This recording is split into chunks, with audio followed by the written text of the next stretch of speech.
It said that Muslims were people who worshipped a moon god named Allah, who lived in a box in the desert in Saudi Arabia, and they were oppressive to women. I remember there was a whole chapter about how they could have 4 wives and as many as they want, actually, because they could marry 2, divorce 1, get 3 more. You know, this whole, you know, and it said that, you know, I remember the one thing that really caught my attention was the whole chapter on jihad, where it said that Muslims were allowed to kill non-Muslims at any time, at any place, without discretion, and it was an honorable act, and not only would they go to heaven for it, but they would get 70 virgins on the way. You know, so I closed the book on Islam, put it back on the shelf, and marked off Islam off my little list of religions, and said thanks but no thanks, and if I ever see a Muslim, I am out. And I said I'm pretty safe in Greenville, South Carolina. I had never seen a Muslim ever. So I said, you know, I don't have to worry about running into no Muslims, thank God. Then what changed is when I met a Muslim. I met a Muslim who I had met a couple of times at school. We had went to school together, and I knew him, but I never knew that he was Muslim. And there's a couple of reasons why I never known he was Muslim.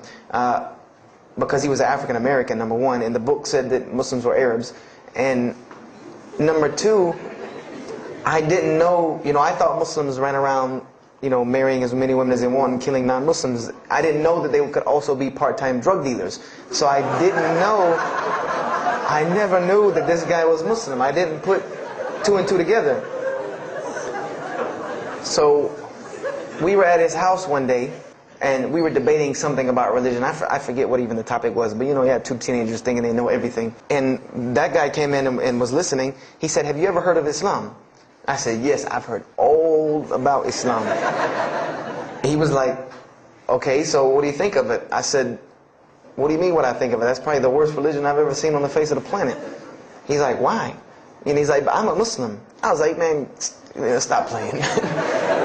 You know, like, you're an African American. You know, he's like, so? I'm like, the book said you guys were Arab. All the Muslims were Arabs.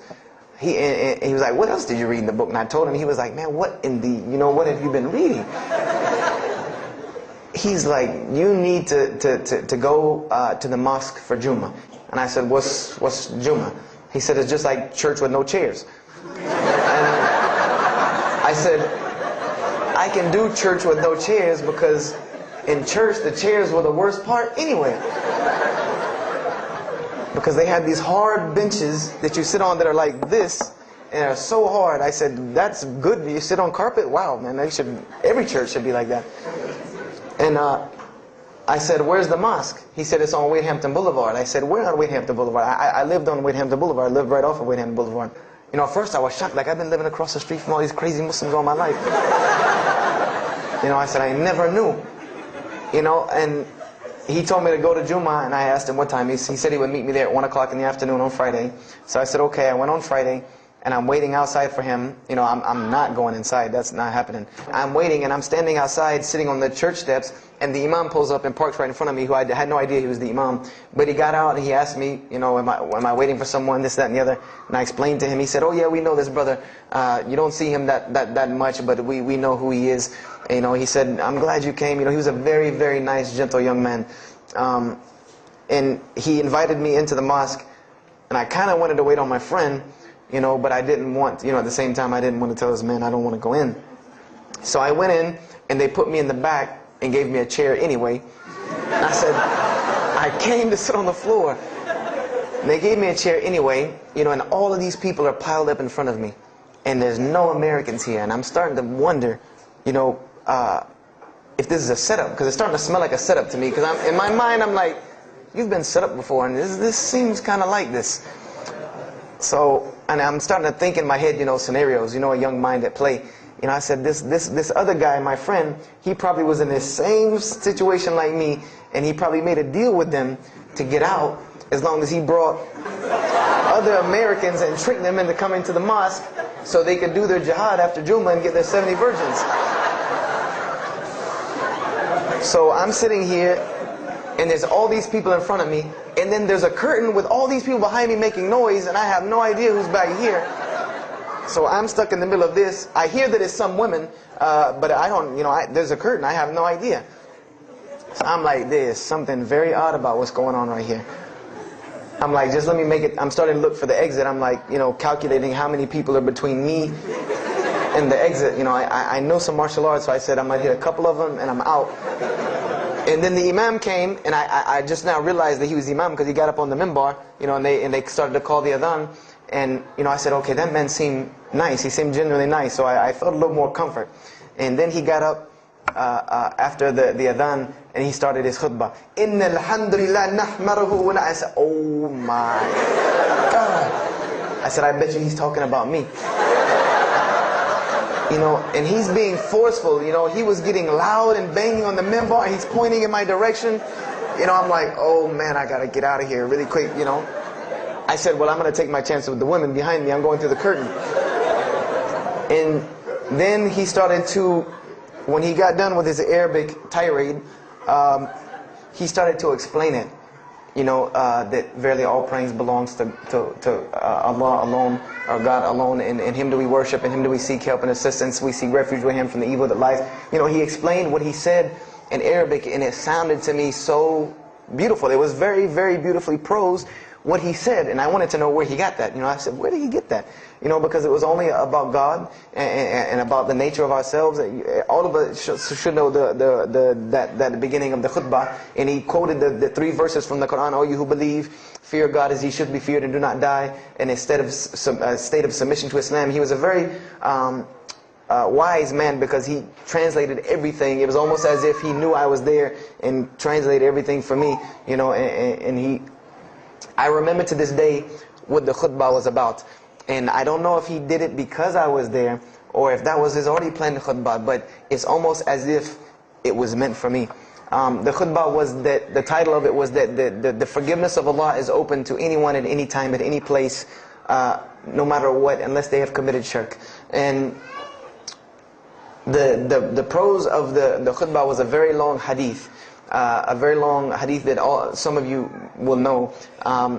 And just to make it short, it was the hadith where the Rasulullah met Angel Gabriel, or Angel Jibreel, and Angel Jibreel was telling them to tell him that if the Muslims commit this certain sin, to tell them that Allah would forgive them. And every time he would tell the Muslims, they would say, okay, well then what about this sin? And he would go back and meet with Angel Jibreel, and he would go back and come back and say, tell them that Allah will forgive him for that. And this discourse happened, for many different sins. And then finally Angel Jibreel alayhi salam said, tell them that Allah has said, no matter what they do, even if their sins are compiled, like the oceans are from the east to the west, as long as they have not associated a partner with Allah, tell them that Allah will forgive them.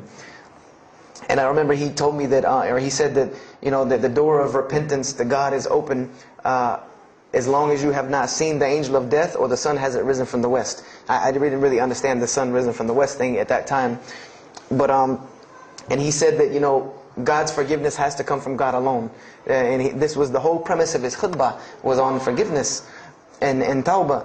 And I was saying to myself, these are all of the same concepts that I had formulated through reading the religious scriptures myself. And I'm asking myself, where did he get this stuff from? Where did he get all this? And he started using names like, he used the name Ibrahim alayhi salam, he used the name Musa, and I'm like, he translated it to Abraham and Moses. I'm like, where did he, where is he getting these? These are names from the Bible, I know these people.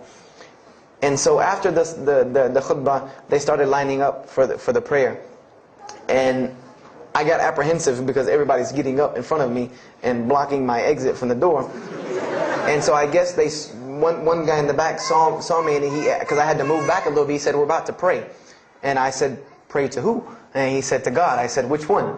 And he said, the one that created the heavens and earth. The same one that's in the Bible, the only creator of the heavens and earth, the only God. I said, yes, I know him. And so the Imam started to pray, and when he recited the Quran, I know it sounded very intriguing. I had no idea what it was. But then when I saw Muslims bow and prostrate on the floor, verses and verses of every religious book that I had ever read started ringing off in my head, that this was the way men of God prayed. And the first thing that I could think of in my mind was, this is worship. That's what I said to myself. This is not prayer, because prayers are asking God for something. These people are worshiping God. So I said to myself that you've written this religion off way too easily. I thought I was a much more open-minded person than that, and I was ashamed of myself that I had written it off with just one little book. I had put all these studies into the other religions. I read this one thing about Islam and was done. So I went to the Imam, after Jummah, you know, he talked to me, and I would have to say that I was probably a little bit rude with him. And I've asked him to forgive me. You know, I saw him a few years later. I said, you got to forgive me for the first time you saw me. Because he started telling me, would you like to know a little bit more about Islam? He tried to give me some pamphlets. I said, no. I don't want any of this right here. I said, do you have a book? This is what I wanted to know. Do you have a book? Can you give me? He said, yes, we have a book. I said, it's called the Quran. I said, can I read it? Is it in English? Can I read it? He said, sure, you can read it. And then he tried to explain it to me a little bit, how it came by. I said, nah. Just give me the book, because the book should speak for itself. So I took the Quran home, and on Friday night I started to read it, because this is a book I had never seen before, and I was very interested. So I went home and I opened the Quran, and I read the Fatiha. It seemed to me kind of like the Lord's Prayer. You know, it was a little similar to what I found in the Bible. But then I started to read Surah Al-Baqarah. I started to read Surah Al-Imran, and I started to see names that I had seen before. I started to see names like Abraham, Moses, David, Jesus, Yahya, John the Baptist, Zechariah, Mary. And I said, I know all of these names, but there was something different about these people in this book. The prophets that I found in the Bible were people that were deplorable, of not very good character. These same men in the Quran were someone who were at the highest echelon of moral character and moral fiber. They were someone that was an example to be followed because they lived the message that they preached. Therefore, they were able to be followed and emulated. So, I read all of these chapters, and I read the story of Jesus, peace be upon him. Because when I saw the name Jesus first, that really intrigued me. I wanted to see, what does this book have to say about Jesus? And I read the story in Ali Imran, and I read the story in Surah Al-Maryam, and it was more beautiful than anything I had ever read in the New Testament, or any nativity story that I had ever heard. It was more beautiful than that times 10. I remember the only thing that I could capture my mind was the miracle of how, because in the Bible you never really figure out the conflict of how Mary gets over this finger pointing at her about her coming with a baby and she's not married. There's no real end to that. There's no real defense for her from this in the New Testament. But the Quran is so explicit and so clear that Jesus' first miracle was to speak from the womb, to speak as a baby and defend the honor of his mother. Something that you cannot deny. Something that you cannot deny about her, who Mary was, when you have this baby speaking on her behalf. So I would say I read the Quran entirely in 3 days. But that first night, after I had made it through Surah Al-Imran, my heart was already given to this book. I didn't know what it meant to be a Muslim. I didn't know how to be a Muslim. I didn't even know what that meant. But I knew that whoever it was that followed this book, I wanted to be like these people. I wanted to be like the people that I read about in this book. These were people I could follow. These were prophets. This was a book of guidance. And this was something that the book is calling and appealing to me. That if you don't believe in this book, you never see that. I've never seen this in any other scripture. The direct challenges that are in the Quran, that if you don't believe this book is true, put it to the test. Put it to the test. And this was something that was so astounding to me, that God is telling you over and over again, if you don't believe this is the truth, test it. Bring me something else like it. Test it. Put it to test. If it was written, if there was more than, all of the analogies about God, everything was so logical, so rational, so reasonable in my mind, that it was like 2 + 2 = 4, and that was it. There was no 1 + 1 + 1 = 3, egg, yolk, water, fire. There was none of that foolishness. The Quran was very direct and very straightforward in its teachings. So I gave my heart to Islam that night in my living room, reading the Quran, and I cried and cried, that I had been looking for the truth all this time, had searched all this way, and it was right across the street from my house.